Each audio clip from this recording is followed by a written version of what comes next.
ठेपलेली आहेत.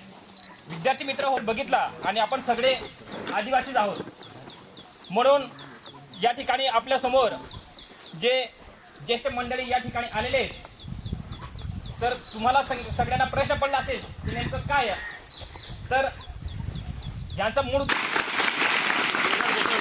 जय जोहार का नारा है, भारत देश हमारा है. जय जोहार का नारा है, भारत देश हमारा है.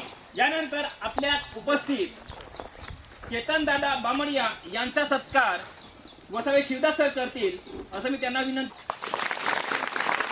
या ठिकाणी आपल्या समोर उपस्थित मेहुल तायडिया हे देखील उपस्थित आहेत. त्यांचा सत्कार अनमोल सर करतील असं मी त्यांना विनंती करतो.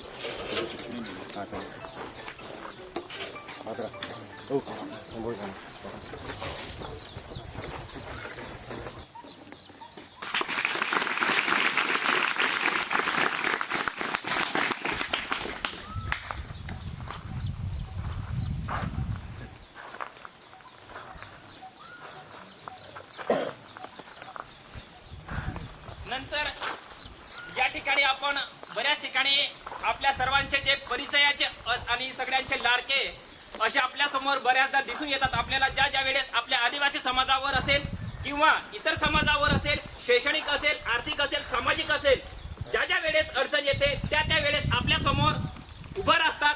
ते अजयदादा गावित ATSचे राष्ट्रीय प्रवक्ता यांचे सत्कार इल्पेश दादा वसावे करतील असं मी.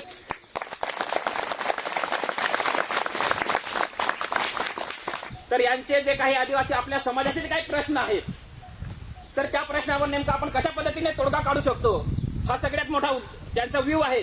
दुसरीकडे बघायला गेलो तर एकीकडे आपण आदिवासी हे आठवतच की नाही, आठवतं. तर ह्या जे मंडळी आहेत, ही मंडळी दिनांक 9/8 म्हणजे 9 ऑगस्ट पासून आदिवासी सुरक्षा यात्रा मार्गाला निघालेली आहे. तर ती कुठल्या कुठल्या राज्यात हक्क असेल आपण तिथं मागू शकतो आणि ते कशा पद्धतीने आपण तिथं मागू शकतो, थोडक्यात या ठिकाणी ते मान्यवर आपल्याला मार्गदर्शन करतीलच. तर मी पुढील सूत्र मी अमोल वसावे सर यांच्याकडे सोपवतो. ठिकाणी आदिवासी सुरक्षा यात्रा जी आपले साथी मित्र या रोजी जे आपले धरती आबा बिरसा मुंडा ज्यांनी जल जंगल जमीन तसंच जे ब्रिटिश होते, ब्रिटिशांच्या विरोधात संघर्ष केला आणि त्यांनी सांगितलं की आदिवासी हा या देशाचा मालक आहे आणि तो एक तुकडाही जमीन तुम्हाला देणार नाही, असा संघर्ष केला आणि उलगुलानाचा नारा लावला. त्यांचं जे जन्मगाव आहे उलिहातू, तर त्या ठिकाणाहून त्यांनी ती रॅलीची सुरुवात केलेली आहे आणि ती रॅली झारखंड, छत्तीसगड, मध्य प्रदेश, महाराष्ट्र, गुजरात पालिकाने असं सांगितलेलं आहे 5 जानेवारी 2011ला नंदाताई भील वर्सेस कैलास हा जो एक जजमेंट होता, हा जो एक केस होता, त्यामध्ये माकरून काटुजो म्हणजे ते सुप्रीम कोर्टचे न्यायमूर्ती होते आणि त्यांनी सांगितलं की या देशाचा जर मालक असेल तर तो आदिवासी आहे. म्हणजे सुप्रीम कोर्टाने सांगितलं. आज कुठल्याही जर देशामध्ये कायदे बनतात तर त्यांना आपल्याला जर विरोध करायचा असला तर आपल्याला सुप्रीम कोर्टला जावं लागतं मित्र. त्या कायद्यांच्या विरोधात आपल्याला सुप्रीम कोर्टात जावं लागतं आणि सुप्रीम कोर्टाने जो निकाल दिला तर त्याला हे भारत देशाला मान्य करावं लागतं मित्र. तर सगळ्यात मोठं जर आज या देशातलं जर न्यायपालिका असेल ते सुप्रीम कोर्ट आहे आणि त्या सुप्रीम कोर्टाने देखील आपल्याला सांगितलं की या देशाचा मालक हा आदिवासी आहे. म्हणून माझी एक विनंती आपल्याला असणार आहे की आपण शैक्षणिक क्षेत्रात आपले जे महापुरुष क्रांतिकारी रूढी परंपरा काय आहे, संस्कृती काय आहे, संस्कृती आपण कशी जपली पाहिजे, हे सगळं आपण जे आपले जे पूर्वज होते, आपले जे काही घरातले जे काही बाबा आहेत, आजोबा आहेत, आजी आहेत, तर त्यांच्याकडनं आपण आपली संस्कृती देखील शिकून घेतली पाहिजे की आपण वाघदेव कसा पुंजतो, निलिचारी कसं पुंजतो, जेव्हा आपल्या समाजामध्ये मयत होते तेव्हा ती विधी कशी असते, लग्नात जेव्हा सुरुवात होते तेव्हा ती विधी कशी असते. जोहार जोहार जोहार, जोर से यार, जोहार जोहार जोहार जोहार और जोहार जोहार जोहार.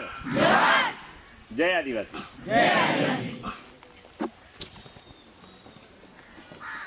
पहले तो यहाँ पर आदिवासी सुरक्षा यात्रा का जो सम्मान किया सभी स्टाफगण सभी का मैं जोहार धन्यवाद करता हूँ। आदिवासी सुरक्षा यात्रा झारखंड बिरसा मुंडा के गांव उलीहातू से निकली है। सब रहने वाले जो है सब गुजरात के हैं, पर यात्रा निकाली गई है झारखंड बिरसा मुंडा के गांव से। झारखंड से होके छत्तीसगढ़ में आए, छत्तीसगढ़ से मध्य प्रदेश में आए, मध्य प्रदेश से महाराष्ट्र में आए, महाराष्ट्र से फिर गुजरात में जाएंगे, गुजरात के बाद राजस्थान जाएंगे, राजस्थान जाने के बाद राजस्थान और गुजरात की बॉर्डर पर एक छोटा सा गांव है, उसका नाम है पाल दड़वाओ। वहाँ पर 1200 आदिवासी अंग्रेजों के समय मारे गए थे, तो वहाँ पर ये यात्रा की समाप्ति होगी। ये पूरी यात्रा है 4000 किलोमीटर की। 4000 किलोमीटर की, यानी भारत के आदिवासियों में से इतनी लंबी यात्रा आज तक नहीं निकली है। ये पहले कॉलेज वाले जो लड़के हैं उनको हम सब पढ़ाते पढ़ाते यहाँ तक आ गए हैं। ब्राइट एकेडमी का जो प्रोपराइटर हूँ वो मैं हूँ। तो कॉलेज वालों को बच्चे को पढ़ाते पढ़ाते पढ़ाते आज अच्छा है कि आपको पढ़ाने का मौका मिल रहा है। ये पढ़ाना ही चाहता हूँ मैं। तो ये हमारे जो संदेश है उस पर आप विचार करना, सोचना क्या है। ये जो संदेश है वो सोचने की सही उम्र है आपकी। क्यों करना पड़ा ये?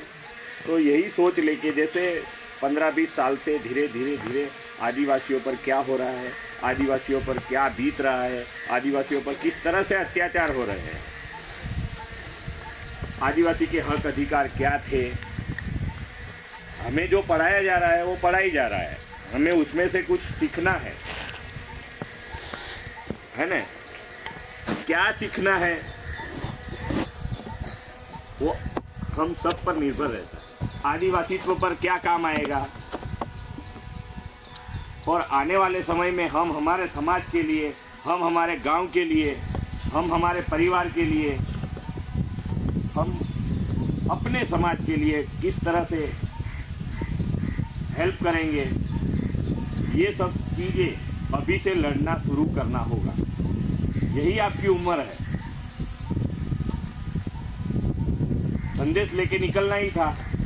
अत्याचार बढ़ रहे हैं, ना कुछ मिल रहा है, ना हम लोग सब लड़ भी रहे हैं, आंदोलन भी कर रहे हैं, पर कुछ ऐसा नहीं मिलता है जहां पर हमें सफलता मिलनी चाहिए। तो यही सोच लेके आज हम ये पूरी 4000 किलोमीटर की यात्रा लेके संदेश देने आपके पास आए हैं। तो पहला संदेश है विचार, वैचारिक एकीकरण। अभी सोचने में लगता है कि हमें भी क्लास में सब पढ़ाते होंगे तब ऐसा लगता है कि हम किस विचार पर जा रहे हैं। बहुत सारे जब कोई चैप्टर पढ़ाते पढ़ाते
कोई जाति है ना कोई धर्म है। जाति ना है, धर्म ना है, तो हमारी संस्कृति हम कहाँ छोड़ देते हैं। हमें हमारी संस्कृति पर कट्टरता करनी होगी। औरों की संस्कृति हमारे पर हावी हो जाए, इससे पहले हमारी संस्कृति पर इतनी कट्टरता कर दो कि बाहरी लोग हमसे यही उम्मीद रखें कि इनकी संस्कृति पर हम कहीं वार नहीं कर सकते। नहीं तो हम बहुत सारी सीरियलें ऐसी देखते हैं, बहुत सारे न्यूज़पेपर में भी ऐसा आता है कि जिससे सीधा वार होता है संस्कृति पर। तो ये संस्कृति शब्द है ना, वही हमारी पहचान है। तो उस पर हम इतना जोर डालें कि पूरा का पूरा संस्कृति पर निर्भर रहे। हाँ, हमारी संस्कृति में ऐसा बहुत है कि जो पौराणिक है, बहुत पुराना भी हो गया है, पर वो इतना सीधा साधा है, पूरा साइंटिफिकली है, पूरा वैज्ञानिक तौर तरीके से अपनी संस्कृति चलती है। तो उनको हम छोड़ के जो ना साइंटिफिकली है ना कुछ और है, वो हमें उनकी तरफ खींचते जा रहे हैं। भारत का मूल मालिक आदिवासी है, सबको पता है। गैर लोग जो बाहर से आते हैं उनको भी पता है, पर वो कहीं ना कहीं एक न हो जाए, इसलिए ये लड़ाई ये बरसों से लड़ रहे हैं। पहला विचारों का युद्ध लड़ा, हमको पहले विचारों में बांट दिया। दूसरा लड़ा संस्कृति का, नहीं है अपना, नहीं है ट्रेंड, नहीं फैशन, वो ऐसे ऐड करते जाते हैं कि हमको लगता है कि नई नई फैशन आ रही है, नए नए जमाने के साथ जुड़ रहे हैं। हम जमाने के साथ जुड़ना है, पर हमारी जो संस्कृति है ना, उसे हमें पकड़ के रखनी है। नहीं तो हम आने वाला समय ऐसा होगा कि हम कौन हैं, कहाँ से आए, क्या है, ये सब हम भूल जाए। नियम सब जानता हो तब जाके वो विधानसभा में भेजा जाए, तो उससे पहले हम कुछ जानते ही नहीं है, इसके बारे में हम समझना ही नहीं चाहते हैं। तो राजनीतिक जागरूकता पर हमें फोकस देना होगा। कहीं ना कहीं हम अभी से गांव में जाए, तब जब जाओ तब अब सोचना है कि हमें राजनीतिक जागरूकता हमारे गांव में कैसे लानी है।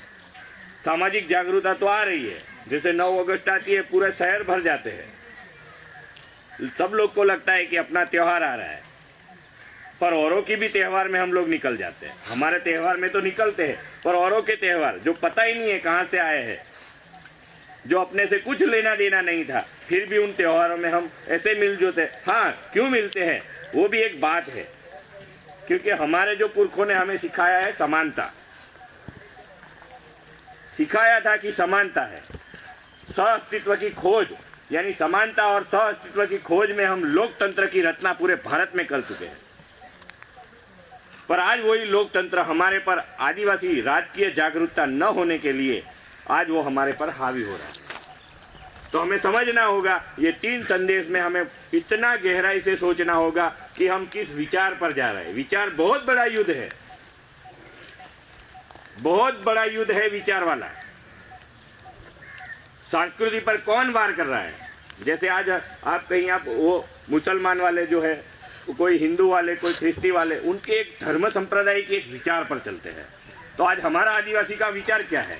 वैचारिक क्रांति हमारे समाज में सबसे तेज थी, आज सबसे पीछे है। तो आदिवासियों की आज तक पहचान हो पाई है, आने वाले समय में अगर न हो पाए, उससे पहले हमें एक विचार पर चलना होगा, हमारी संस्कृति पर हमें वजन देना होगा। कहीं ना कहीं हमें एक तौर पर ही उसमें इतनी क्रांति लानी होगी, ये हमारा है तो है, ये नहीं है तो नहीं है। ये अगर नहीं आता है तो हम हमारी पहचान, भले ही हम आज यहाँ पर समझ जाएंगे, वो दोनों आपस में क्या हो रहा है, क्या बात कर रहे हैं, सब समझ जाएंगे। तो उन वक्त ऐसा विचार नहीं था, उस वक्त कोई संस्कृति का वार नहीं था, तो इसलिए भले ही वो इतने दूर पहाड़ियों में से एक दूसरे से मिलते हैं, तब वो समझ जाते थे। आज हम नहीं समझ पा रहे, क्योंकि आज हम बहुत राज्यों में बग चुके हैं। आप महाराष्ट्र में हो, हम गुजरात में हैं, कुछ मध्य प्रदेश में है, कुछ महाराष्ट्र, कुछ राजस्थान में है ना। अभी समाज जागरूकता का सबसे बड़ा माहौल कहाँ बना? मणिपुर में।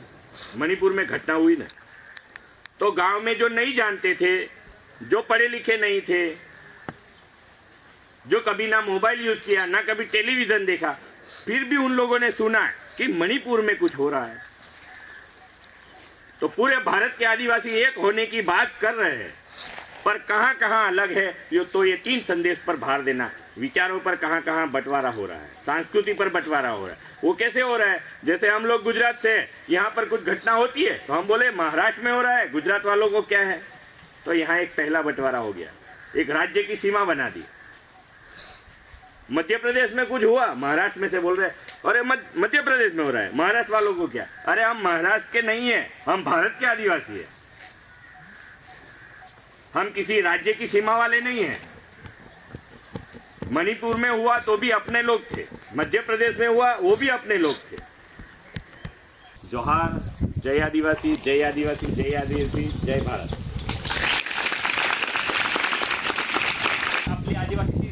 परिस्थिती आहे, वैचारिक पातळी आहे ती कशा पद्धतीने बदलत चाललेली आहे, तर ती आपण कशा पद्धतीने जोपावी याविषयी त्यांनी आपल्यासमोर एक उत्तम असे उदाहरणं देऊन आपल्याला ती पटवून दिली. यानंतर जो के खिलाफ विद्रोह कब हुआ था? किसको पता था कि आप आपके राज्य में मुझे रखो और मुझे मदद करो ताकि मैं अकबर से लड़ सकूं? लेकिन अकबर से डरने वाले एक भी राजा ने, राजपूताना के एक भी राजा ने प्रताप को शरण नहीं दी. और तब उदयपुर के पास एक गांव का मुखी था, प्रधान, यहाँ तड़वी बोलते हैं कि गांव का प्रधान जो मुखी होता है, जिसका नाम था राणा पूजा.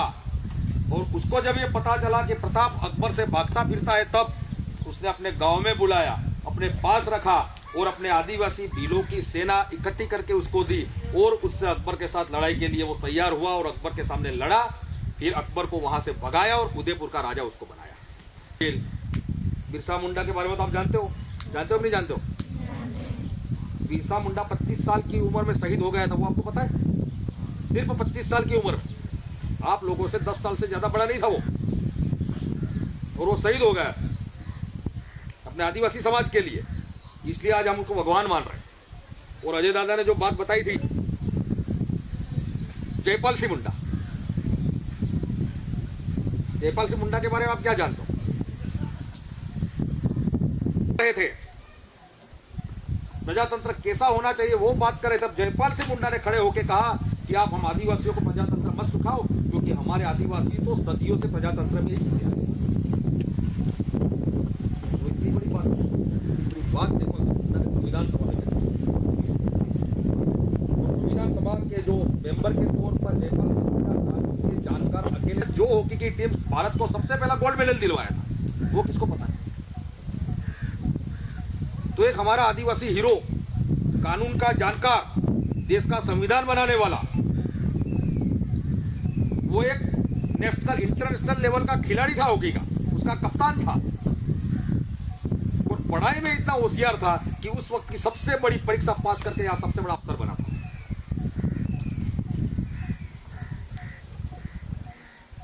हमें बाबा साहब आंबेडकर की बहुत सारी डिग्रियां बताई जाती है. बाबा साहब आंबेडकर ने शायद 20, 25, 30 डिग्री हासिल की होगी और किए उन्होंने, इसमें कोई डाउट नहीं. बहुत. और उनके 33 गढ़ थे, 1 2 नहीं 33 गढ़. उस 33 गढ़ पर रानी दुर्गावती राज करती थी, गोंड रानी. और मंडला यानी कि अमरकंटक मध्य प्रदेश का, मैप में चेक कर लेना कभी, अमरकंटक के पास में उसकी राजधानी है मंडला. और यहां से नीचे आते आते कहां तक आते था, उसका उनका राज था हमारे दाहोद, गुजरात के दाहोद की बॉर्डर तक. हमारे दाहोद में उनके हाथी रखे जाते थे.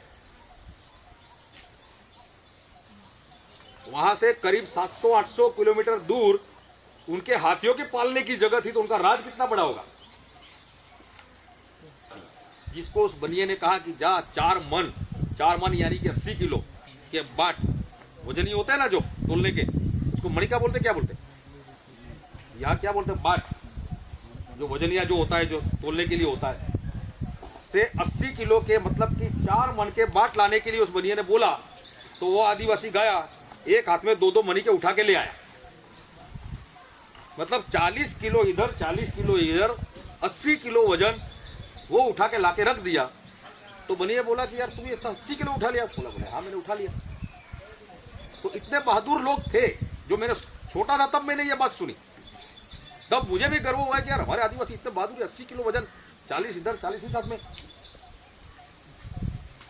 और ऐसे बहादुर जो हमारे आदिवासी थे, आज कैसे अपन, हमारा इतिहास इतना भव्य है, इतना बड़ा है. इस देश के किसी भी कोने में ढूंढने जाओगे तो आदिवासियों का इतिहास मिलेगा, वो भी बहादुरी से भरा हुआ मिलेगा. तो फिर हमें दूसरों के विचार अपनाने की जरूरत क्या है? दूसरों को हीरो बनाने की जरूरत क्या है? और जब ये करेंगे तो हम खुद पर गर्व महसूस करेंगे और करेंगे.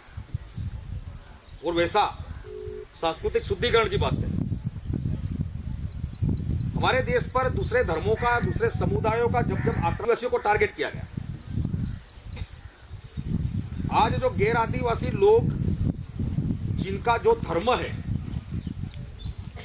कोई हिंदू धर्म में मानता हो, मुझे उससे कोई लेना देना नहीं, किसी भी धर्म में नहीं मानता. ना मैं क्रिश्चियन हूँ, ना मैं कुछ न कुछ सीख के अपने धर्म के नियम बनाए, लेकिन उन्होंने हमारे लिए एक ऐसे नियम बना दिए कि हम कहीं के भी ना रहे ऐसे।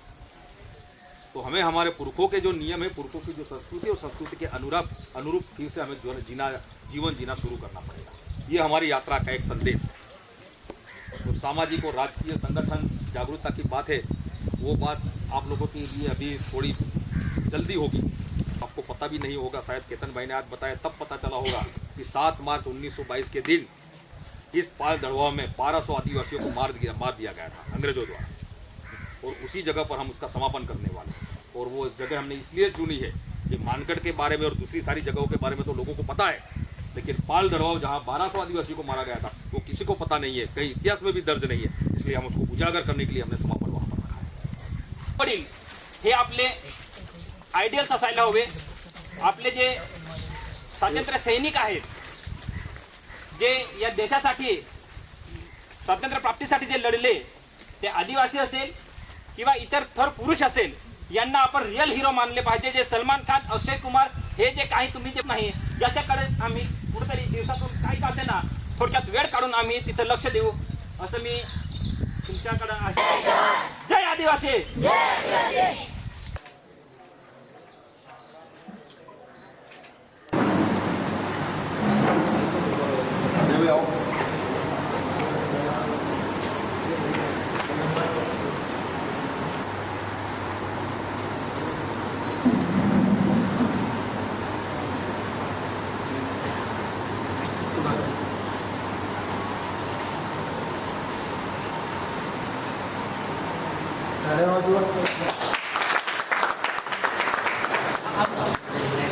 जननायक भगवान बिरसा मुंडा की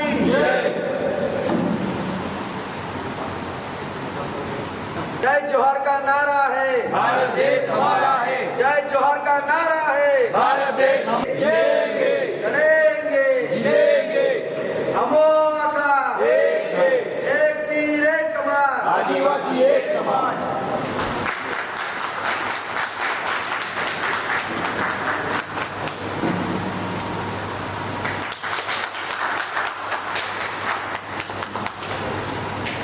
शिरीष बामणे यांनी इंडिया सरकार राज्य सरकारला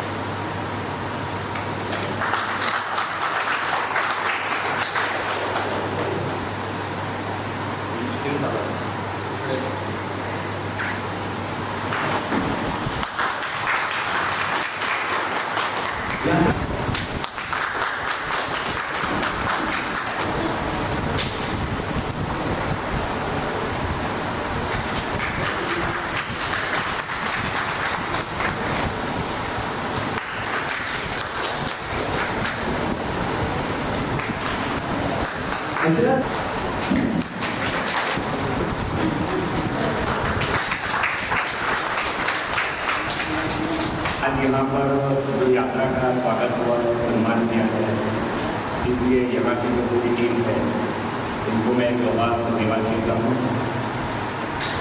यहाँ पर तो यात्रा आई हुई है, तो यात्रा की जो शुरुआत है वहीं से मैं बात करूँगा। जो एरिया कवर करते हैं तो वहीं से हम गुजरात चले जाएंगे, गुजरात के बाद हम राजस्थान जाएंगे, राजस्थान जाने के बाद राजस्थान और गुजरात की बॉर्डर है, वहाँ पर एक छोटा सा गाँव पाल दड़वा, वहाँ पर 1200 आदिवासी अंग्रेजों के समय मारे गए। उस गांव में ये यात्रा की समाप्ति हुई। ये यात्रा पूरी 4,000 किलोमीटर की है। आज तक आदिवासी समाज में इतनी बड़ी यात्रा नहीं निकली है। ये पहली ऐतिहासिक यात्रा है जिसमें हम 20 लोग रेगुलरली चल रहे हैं और बाकी जो लोग हैं वो गाँव से जुड़े जा रहे हैं।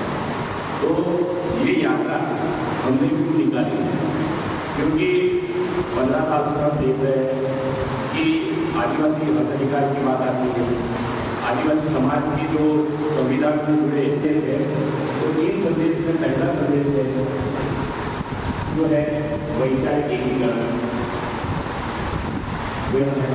तीसरा संदेश है सामाजिक एवं राजनीतिक जागरूकता। ये कि हम लोग 6 राज्यों में घूम रहे हैं, ये संदेश देंगे। तो ये सोचने वाली बात है कि हम लोग इस संदेश में हमने बहुत गहन अध्ययन किया, हमारे साथ भी बहुत जो बुजुर्ग लोग थे, वडील लोग थे, उन लोगों ने किया अध्ययन किया तो बोला कि ये संदेश देके निकलना पड़ेगा। तो पहला जो है वैचारिक एकीकरण, उसमें आज हमें पता चल रहा है कि हम सब देख रहे हैं कि विचारों में हम इतने बटे हैं। पहले तो हम राज्य में बढ़ गए हैं, अपनी पहचान है, बहुत बड़ी पहचान है। अपनी आदिवासी की पहचान कैसे होती है? न जाति से होती है, न धर्म से होती है। हमारी पहचान हमारी संस्कृति से होती है। अगर हमारी संस्कृति हम संभाल पाए और हम आदिवासी संस्कृति से हमारी सभ्यता वो इतनी सादगी से इतनी साइंटिफिकली और वो संस्कृति छोड़ के हम जो ना साइंटिफिकल है उनके पीछे लगे फिर हम सामने बने। ये शुरू होते होते होते 10 साल में इतना घर कर जाती है संस्कृति ये हमें पता नहीं चलता। ये ऐसा लगता है कि हमारा ही फैला है। यही उम्मीद है गोपाल जय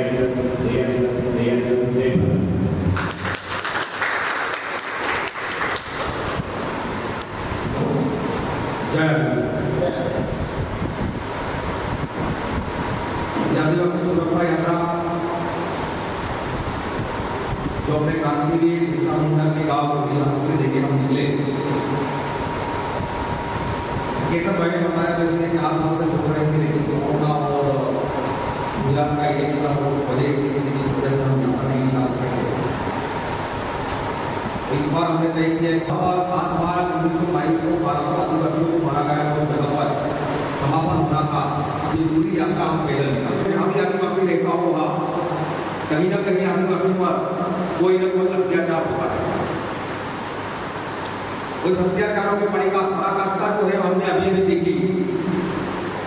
मध्य प्रदेश के सिद्धि में हमारे आदिवासी भाई को मूत्र विसर्जन किया गया और मणिपुर में हमारी बहनों को नंगा हुआ है। इतनी खराब हालत आज तक इस देश के आदिवासियों की आदिवासी जो पहले आत्मनिर्भर था तब तक सुरक्षित था। जिस दिन आदिवासी पर निर्भर बना उस दिन से असुरक्षित होने लगा।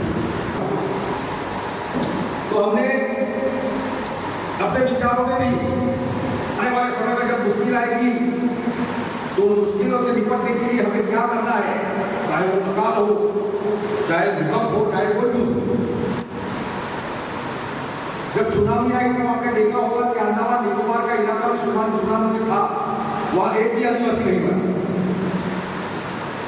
और भारत में जो आदिवासी इलाका था वहां हजारों लाखों की संख्या में लोग मारे थे, क्योंकि हमारे पूर्वजों के पास वो चीज थी, उसकी समझ थी कि लंबे समय तक चाहे कैसे भी मुश्किल आए उसमें हम कैसे कर सकते। और वो जो हमारी सोच थी, हमारे पूर्वों की सोच हमने छोड़ दी। और शिक्षा प्राप्त कर रहे शिक्षा में, स्कूल में, टीवी में, मीडिया में, अखबार में जो हमें नया नया दिखाया जाता है जिससे हम आकर्षित होते हैं, उस विचार को हम अपनाने लगे और हमारे दूसरों के विचार पर प्रभावी होते हैं। तो हम वैचारिक तौर पर भी पर निर्भर होते हैं। दूसरा संदेश है सांस्कृतिक शुद्धिकरण। तो संस्कृति का भी वही, जैसे केतन भाई ने बताया, जैसे इस देश का आदिवासी मतलब जाति से जाना जाता है, धर्म से जाना जाता है। आदिवासी की पहचान मात्र संस्कृति है। तो आज हम क्या दावा कर सकते हैं कि हम सांस्कृतिक तौर पर आदिवासी है। और ये आने वाले समय में बहुत बड़ा मसला होने वाला है। उसका जो आदिवासी अनुसूचित जनजाति में आते हैं, लेकिन जो अनुसूचित जनजातियां हैं वो सारी अनुसूचित जनजातियां आदिवासी हैं। ये हमें समझ लेना है, क्योंकि कई राज्यों में देखा गया है, जैसे हमारे गुजरात में, महाराष्ट्र में कोलियों का एक जिले, और जिस वक्त 1956 में उन लोगों को अनुसूचित जनजाति में शामिल किया गया, उस वक्त ये जो जहां रहते थे उस इलाके की 1 साल के घी का व्यापार उन लोगों का 6 करोड़ रुपये था 1956 में। तो आर्थिक तौर पर कितने समृद्ध थे, मगर वो जिस हालत में रहते थे, जिस जगह पर रहते थे, वो जंगल में रहते थे और आदिवासी की जैसी जिंदगी जीते थे। इसलिए उनके लिए जो अभ्यास किया गया, उनके लिए जो प्रस्ताव भेजा गया, उसमें लिखा गया ये भरवाड़, रबारी और चारण है, लेकिन जंगल में आदिवासी की तरह रहते हैं, इसलिए उन्हें अनुसूचित जनजाति में कहा जाए। तो इस तरह आदिवासी शब्द नहीं और अनुसूचित से आदिवासी नहीं है, वो लोग अनुसूचित जनजाति हैं। तो ये जो हमारे पर जो ये हो रहा है और उसके खिलाफ जब हमें लड़ना पड़ेगा, आप लड़ने के लिए जब खड़े हो, वो चाहे कानूनी तौर पर हो, रोड पे हो, तो उस विशेषाधिकार के तहत जो हमें मिल रहा है उसकी बात हम क्यों नहीं करते? आज तक 77 साल के बाद जो सामान्य नागरिक जो देश का है उसको जो मिल रहा है उसकी बात हमारे हम सांसद और विधायक से कर रहे हैं। हम उनसे ये नहीं कहते कि ये गलत हो रहा है, उसको माना कहते हैं, तो गलती तो हमारी थी। तो हम पढ़ लिख के संविधान के बारे में जानने लगे, हमारे अधिकारों के बारे में जानने लगे, लेकिन इन अधिकारों का, इन जानकारी का उपयोग हम कहाँ करना चाहिए वहां नहीं करना। तो इस सामाजिक जागरूकता को राजनीतिक जागरूकता में पलटने की आवश्यकता है। तो उसके लिए क्या करना होगा? तो उसके लिए हमें हमारे जनप्रतिनिधि ऐसे तैयार करने होंगे कि वहां जाकर सही तौर पर आदिवासी के प्रतिनिधि बनकर जाए, ना कि किसी पार्टी के बनकर। जो सीट हमारे लिए रिजर्व रखी गई है, जहां से हमारा प्रतिनिधि भेजना है, उस जगह पर चाहे किसी भी पार्टी का हो, किसी को भी निर्दलीय हो, तो भी वहां कोई ये आदिवासी को वहां लड़ने वाला नहीं, बन भी नहीं सकता। तो वहां सारे आदिवासी के लिए रिजर्व है, तो आदिवासी के लिए उनको वहां जाकर लड़ना पड़ेगा। वो हमें हमारे जनप्रतिनिधियों को बनाना पड़ेगा, उनके लिए दबाव भी बनाना पड़ेगा। और अगर ये नहीं होता है तो जैसे केंद्र मैंने बताया वैसे हमें सिलेक्शन प्रणाली का करना। सिलेक्शन प्रणाली में हमें सबसे पहले चुनाव से 1 साल 1.5 साल पहले हमारे उम्मीदवार बहुत सारे विधायक हैं, बहुत सारा काम कर रहे हैं हमारे लिए, सारी किसी राजनीतिक पार्टी या किसी विधायक या किसी सांसद के खिलाफ का बात नहीं। अब ये जो मणिपुर वाली घटना या सिंधी वाली घटना या शिशु वाला आ रहा है, बहुत सारे ऐसे मामले हैं कि जिसके बारे में जिसको अगर हम देखें तो आने वाले समय में हमारे सरकार लोग अगर पड़ रहा है तो उसको रोकने का एक ही उपाय कि हमारे जनप्रतिनिधि पर अपनी प्रजा का, अपने लोगों का